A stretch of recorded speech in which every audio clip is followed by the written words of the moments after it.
Hello, welcome to Ray Files. It is another episode now, surprise. I'm sure you didn't know that.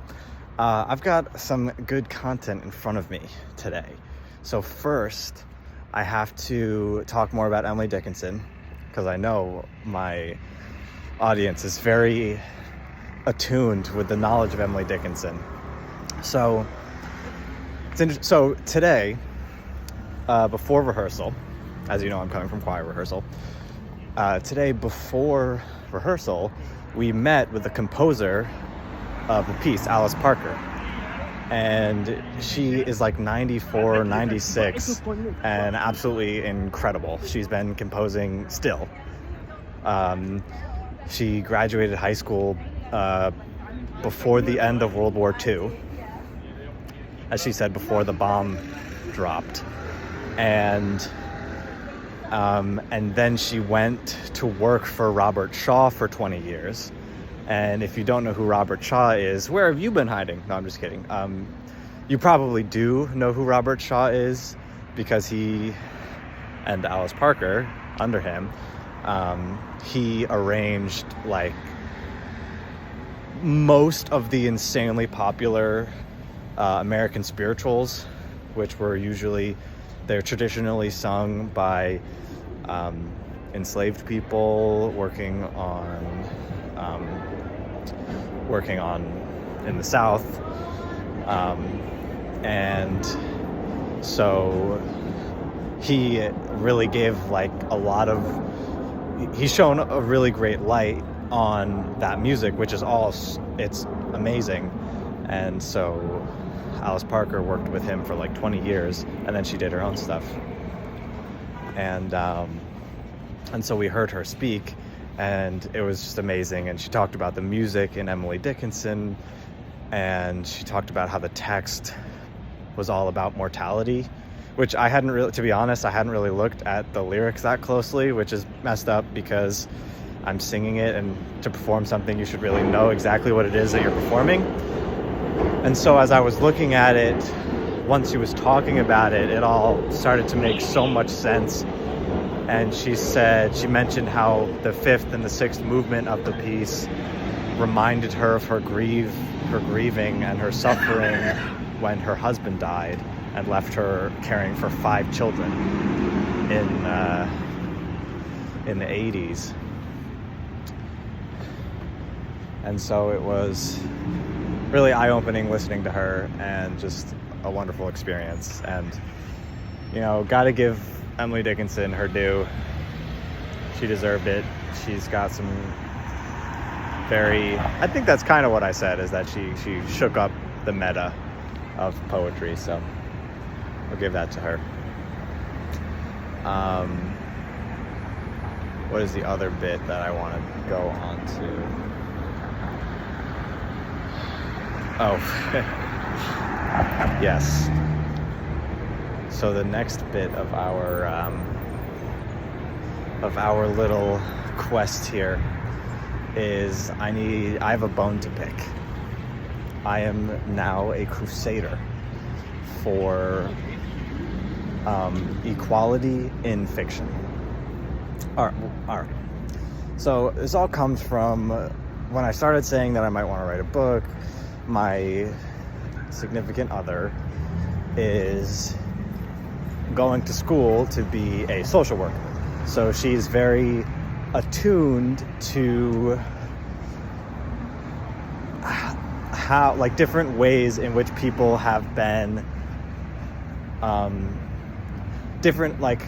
she's very attuned to how power structures harm and help certain people.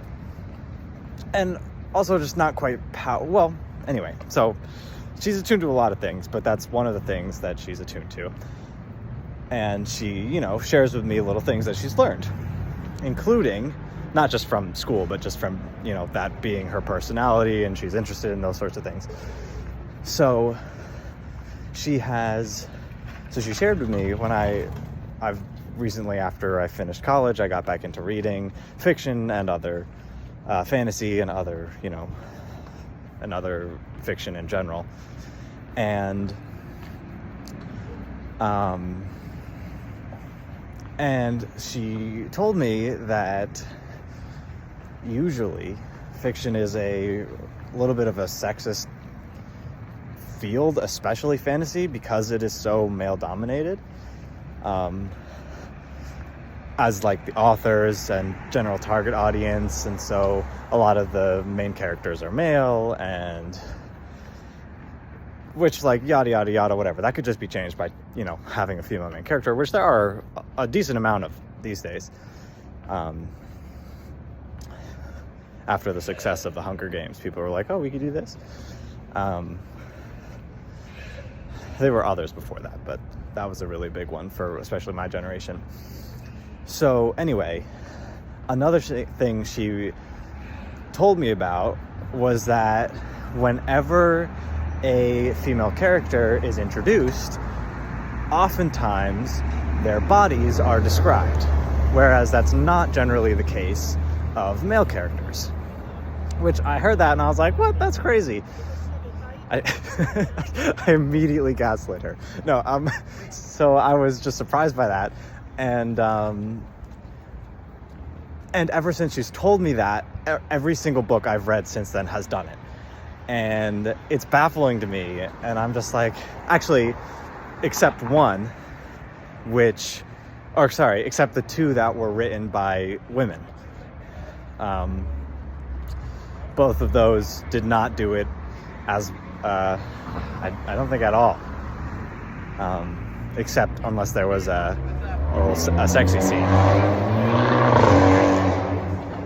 In which case, it would have been shown, you know, they would have described it then. So anyway,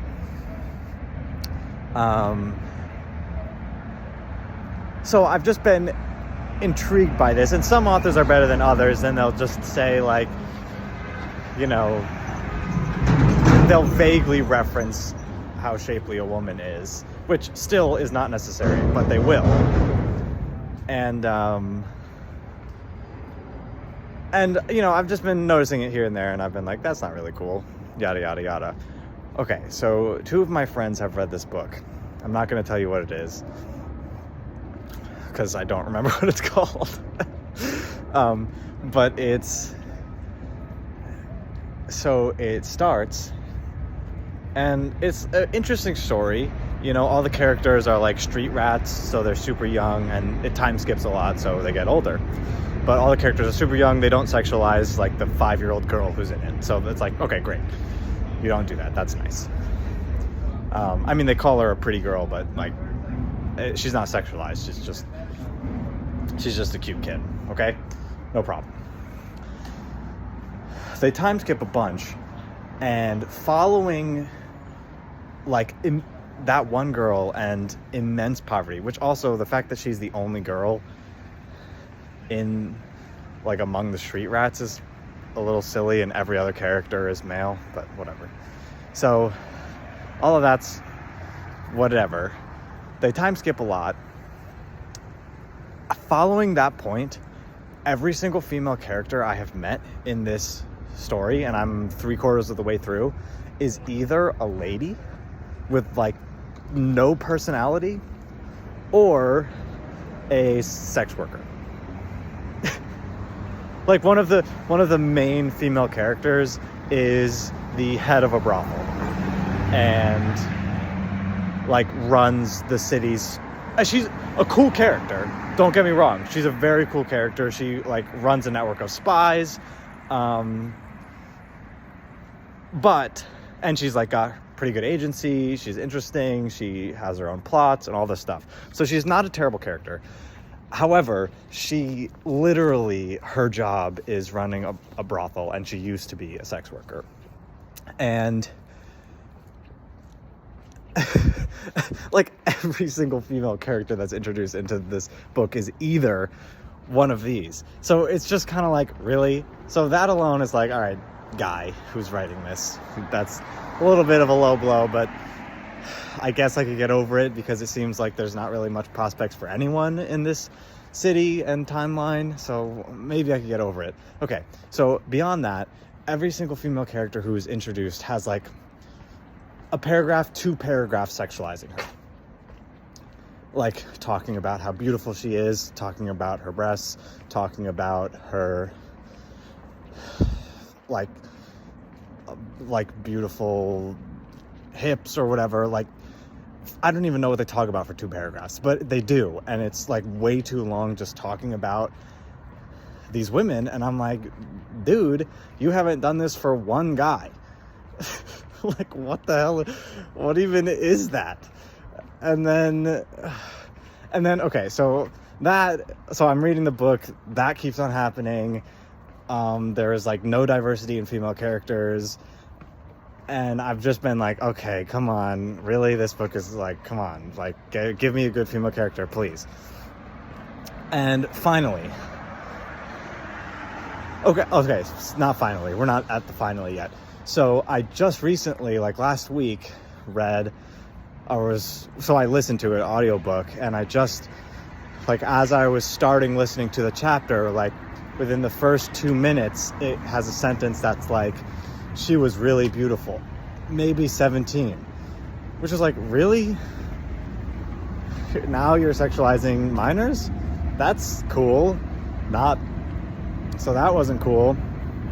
And then today I was listening to it, and there is like a long scene where the narrator is sexualizing a 15-year-old.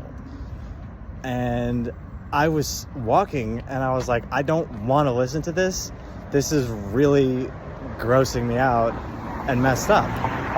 And the worst part is that the narrator has all of these thoughts.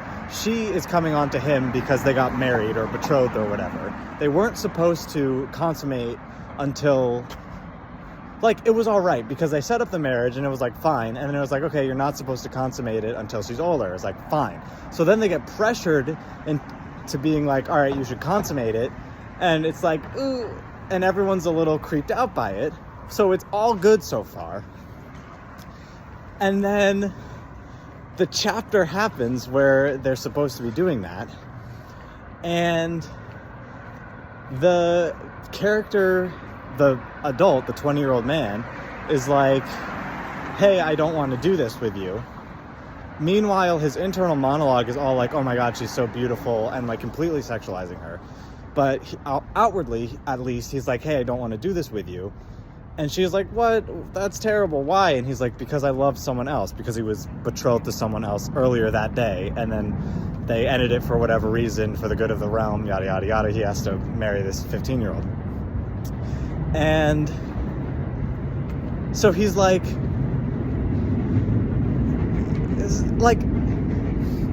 he could have said, hey, I don't want to do this because because you're too young. We're married anyway, why don't we just wait?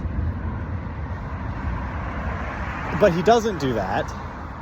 And instead, his reasoning is that he loves someone else, which not only is not good for the relationship, but it also, like, is terrible reasoning while she's a minor. And, like, I understand that this is set in medieval-ish times, and, like, that was normal for people in the medieval times. But, like, as a modern writer, you don't have to do that. The scene would have been just as fine and way better, in my opinion, if she was 18 and he was 20, which is still a little creepy, but not so bad. If she was 18 and he was 20, and they don't, because, like, the whole point of the scene is that he doesn't want to consummate it anyway. So why make her 15 when you could just make her 18? Right? Like, there was no point to making her a minor.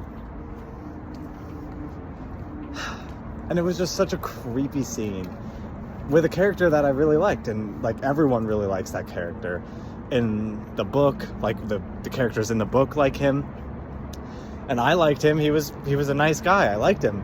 But now it's like, oh, you're giving me his internal monologue while he's trying not to sleep with a minor? It's like, I don't want to hear that, and why is that hard for him? Oh, jeez. Just heard a guy say, yo, it scared the hell out of me. My goodness. That creeped me out. I'm being tailed. Is it a heads up? Should I quicken? Anyway, that sucked. I'm like, I don't know.